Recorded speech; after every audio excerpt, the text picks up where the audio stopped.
Hi అండి.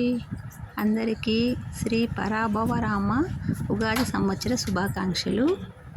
ఈరోజు ఉగాదికి అందరూ అనుకున్నవన్నీ నెరవేరి అందరూ ఆయురారోగ్యాలతో అందరం బాగుండాలని భగవంతుణ్ణి కోరుకున్నాను. మా ఇంట్లో ఉగాది రోజు పోలేరమ్మకు పెట్టుకుంటామండి. పోలేరమ్మకి అంబలి చేసి ముందు రోజు రాగి పిండితో అంబలి కాసి పెట్టుకొని పక్క రోజు అమ్మవారి నట్టింట అమ్మవారిని పెట్టుకొని చీర జాకెట్టు పసుపు కుంకుమ అన్నీ అమ్మవారికి సమర్పించి ఆ రోజు అమ్మవారికి అలా చేసుకునే అలవాటు ఉంది మాకు. ప్రతి సంవత్సరం ఇలాగే చేసుకుంటాము. ఉగాది అంటే గ్రామ దేవతలకి బాగా చేస్తారండి. ఉత్సవాలు కానీ అలంకారం కానీ బాగా జరుపుతారు. అమ్మవారికి చేసే ఉత్సవాలలో చాలా బాగా ఇరుగోలమ్మ గుడి దగ్గర అయితే చాలా బాగా చేస్తారు. అక్కడ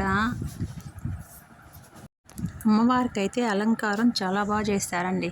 నేను సాయంత్రం వీడియో తీసి సెండ్ చేస్తాను, చూడండి. ఉగాది పచ్చడి కూడా కలిపానండి. నేను ఉగాది పచ్చడి చేసి దేవుడి దగ్గర పెట్టాను.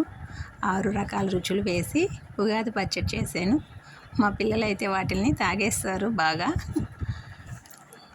ఈ అంబలి తీసుకెళ్ళి అంతా బయట వాళ్ళందరికీ పంచి వాళ్ళు వెళ్తుంటే పసుపు నీళ్ళు చల్లి అలాగా చేసుకునే ఆనవాయితీ ఉంది. చాలామంది ఉగాది రోజు పోలేరమ్మకి పెట్టుకుంటారు. పోలేరమ్మకి పెట్టుకునే వాళ్ళు కోడిపుంజులు అవి పెట్టుకుంటారు. కానీ నేనైతే ప్రతి సంవత్సరం ఇలా అంబలి చేసి అమ్మవారికి పెట్టుకునే అలవాటు ఉంది. ప్రతి సంవత్సరం అలాగే చేసుకుంటాను.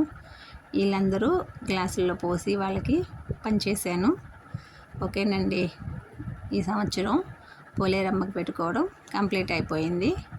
ఓకేనండి, బాయ్.